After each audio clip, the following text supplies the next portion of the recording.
Assalamualaikum warahmatullahi wabarakatuh. Perkenalkan, nama saya Eka Pratiwi Gusmarianti. Baiklah, pada kesempatan kali ini saya akan menjelaskan materi tentang international linkage dan neraca pembayaran.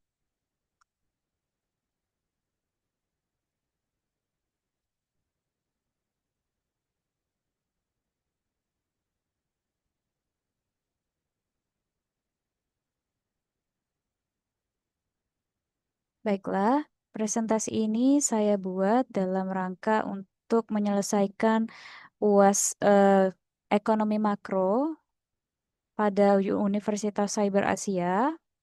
Di sini saya mengambil materi tentang international linkage dan neraca pembayaran, yang merupakan salah satu materi dalam silabus ekonomi makro.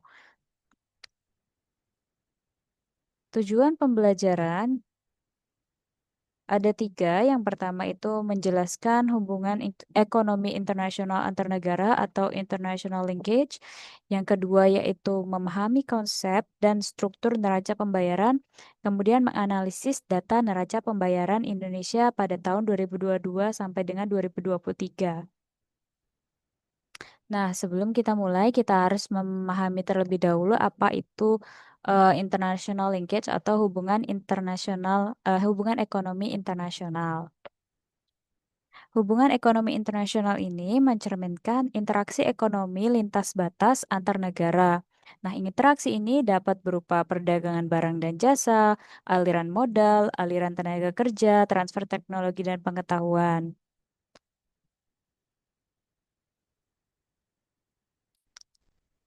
Nah, jadi untuk perdagangan barang dan jasa ini dalam interaksinya bisa seperti misalnya negara saling melakukan ekspor dan impor sebagai bentuk kerjasama atau kebutuhan ekonomi. Di sini contoh nyatanya Indonesia mengekspor batu bara ke Cina dan mengimpor elektronik dari Jepang. Nah, kemudian untuk aliran modal interaksinya dapat berupa eh, beberapa macam, tapi di sini saya mengambil contoh misalnya investasi asing langsung, portofolio asing, serta pinjaman luar negeri. Modal asing dapat membantu pertumbuhan ekonomi, namun juga dapat membawa resiko ketergantungan. Kemudian yang selanjutnya itu aliran tenaga kerja. Nah, migrasi pekerja dari satu negara ke negara lain, baik tenaga kerja terampil maupun tidak terampil. Nah, remitansi dari pekerja migran menjadi bagian penting dalam pendapatan dan bagian penting dalam pendapatan beberapa negara berkembang. Dan selanjutnya ini adalah transfer teknologi dan pengetahuan. Jadi inovasi dan teknologi dari negara maju bisa menyebar ke negara berkembang melalui kerjasama industri atau pendidikan.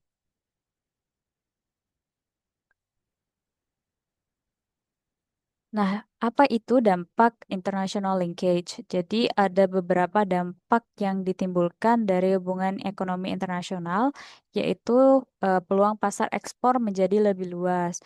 Di sini, perusahaan dalam negeri dapat memasarkan produknya ke luar negeri, dan ini akan meningkatkan produksi dan pendapatan nasional.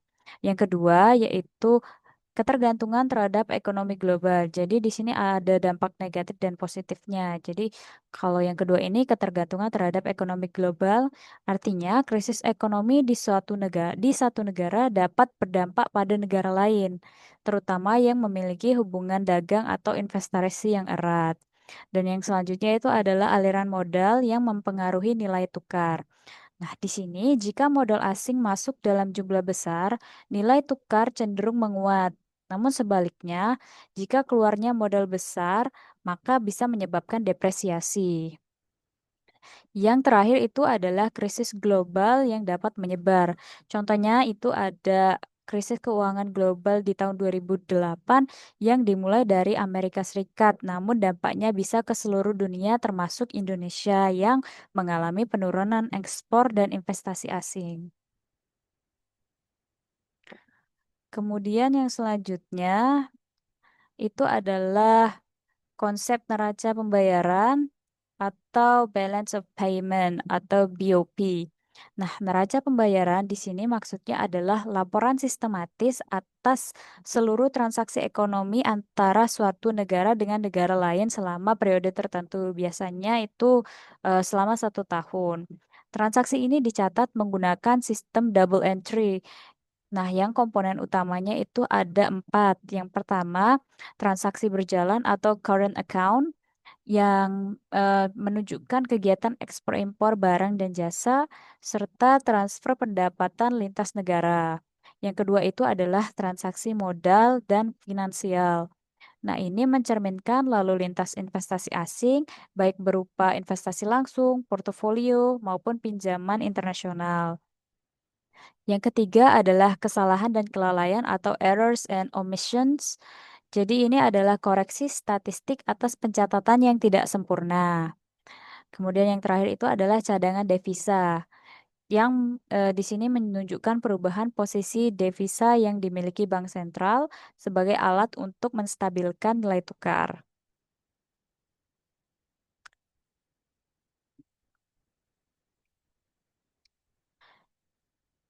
Kemudian yang selanjutnya adalah komponen dari neraca pembayaran itu sendiri. Seperti yang sudah kita bahas sebelumnya, itu ada 4. Yang pertama itu current account. Jadi komponen dari current account ini bisa berupa barang, barang ekspor, dan impor fisik seperti minyak, batu bara, beras, mobil. Nah, dan juga termasuk jasa. Ekspor jasa seperti pariwisata, pendidikan, dan jasa keuangan. Yang selanjutnya itu adalah pendapatan primer seperti gaji, bunga, dan dividen yang diterima atau dibayarkan antar negara. Dan yang terakhir adalah pendapatan sekunder. Nah, pendapatan sekunder ini seperti transfer, remitansi, dan bantuan luar negeri. Kemudian yang selanjutnya, capital and financial account. Ini ada berupa investasi langsung, misalnya perusahaan asing yang membuka pabriknya di Indonesia, atau bisa juga berupa investasi portofolio, yaitu pembelian saham atau obligasi oleh investor asing. Dan yang terakhir itu adalah utang, termasuk pinjaman bilateral, multilateral, dan swasta. Kemudian komponen neraca pembayaran yang selanjutnya adalah official reserves atau cadangan yang digunakan untuk stabilisasi stabilisasi kurs dan sebagai kekuatan finansial. Dan yang terakhir itu adalah errors and omissions yang merupakan ini adalah penyesuaian karena ada transaksi yang tercatat dengan tidak benar. Nah, di sini saya tampilkan tabel neraca pembayaran Indonesia di tahun 2022, 2022 dan sampai dengan 2023 yang yang saya ambil dari sumber Bank Indonesia. Jadi ini ada beberapa komponen. Jadi komponen yang pertama itu transaksi berjalan. Angka di sini adalah dalam satuan mata uang USD dalam miliar. Ya, di sini kita analisis yang pertama itu transaksi berjalannya di tahun 2022 itu ada 13,2 miliar US dollar, mengalami penurunan di tahun 2023 menjadi 9,3 US dollar. Nah, kemudian ekspor barang dan jasa yang awalnya di tahun 2022 itu sebanyak 291 US dollar, miliar US dollar menjadi 285,1 miliar US dollar. Ini juga mengalami penurunan. Kemudian ada impor barang dan jasa itu mengalami kenaikan dari awalnya 251,3 miliar US dollar menjadi 252,7 miliar US dollar. Kemudian pendapatan primer dan sekunder ini mengalami kenaikan ya, yang awalnya minus 26,5 menjadi minus 23,1 miliar US dollar. Transaksi modal dan finansial itu dari awalnya minus 8,9 menjadi positif 6,5 miliar US dollar. Kemudian ada investasi langsung juga naik sebanyak sekitar 0,5 miliar dari 21,8 miliar menjadi 22,3 miliar. Investasi portofolio juga naik dari minus 3,2 menjadi positif 2,8 miliar US dollar. pinjaman atau piutang ini mengalami penurunan ya yang awalnya minus 27,5 menjadi 18,6 miliar US dollar. Dan cadangan devisa itu dari 6,5 miliar menjadi 4,4 miliar US dollar. Nah, di sini ada beberapa analisis. Yang pertama itu transaksi modal dan finansial mengalami perbaikan signifikan dari defisit menjadi surplus.